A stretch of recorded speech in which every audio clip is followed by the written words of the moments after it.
সর্বস্তরের, সর্ববর্ণের, সর্বধর্মের মানুষের জন্য প্রায় 100টা সামাজিক প্রকল্প করে দিয়েছেন। তার মধ্যে কয়েকটা উল্লেখযোগ্য হলো বিশেষ করে স্বাস্থ্যসাথীর কার্ড। আমরা যারা এখানে আছি বিগত দিনে দেখেছি, আমাদের বাড়িতে কেউ অসুস্থ হয়ে গেলে তাকে যখন আমরা ডাক্তারখানায় নিয়ে যাই, তখন ডাক্তারবাবু জিজ্ঞেস করতেন তোমার কাছে টাকা আছে কিনা। আর এখন যখন আমরা কোনো লোক অসুস্থ হয়ে পড়ে, যখন আমরা নার্সিংহোমে, হসপিটালে নিয়ে যাই, তখন ডাক্তারবাবু জিজ্ঞেস করে তোমার কাছে স্বাস্থ্যসাথীর কার্ড আছে কিনা। এটাই হচ্ছে মমতা বন্দ্যোপাধ্যায়।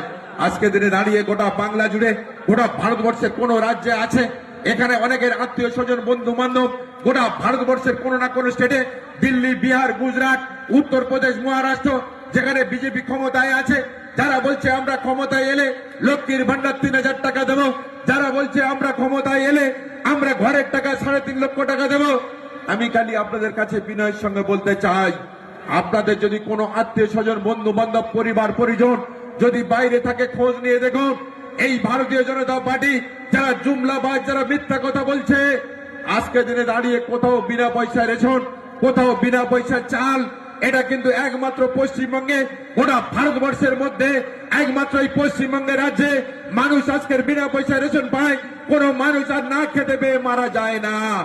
আজকে দিনে দাঁড়িয়ে তাই মমতা বন্দ্যোপাধ্যায় বলেছেন, আপনারা জানেন 2021 সালের আগে মমতা বন্দ্যোপাধ্যায় বলেছিলেন বাংলার অগণিত মায়েরা যারা সমাজে সবচেয়ে বেশি অবহেলিত, সবচেয়ে বেশি কাজ করে, তাদের জন্য আমি লক্ষ্মীর ভান্ডার তৈরি করে দেব।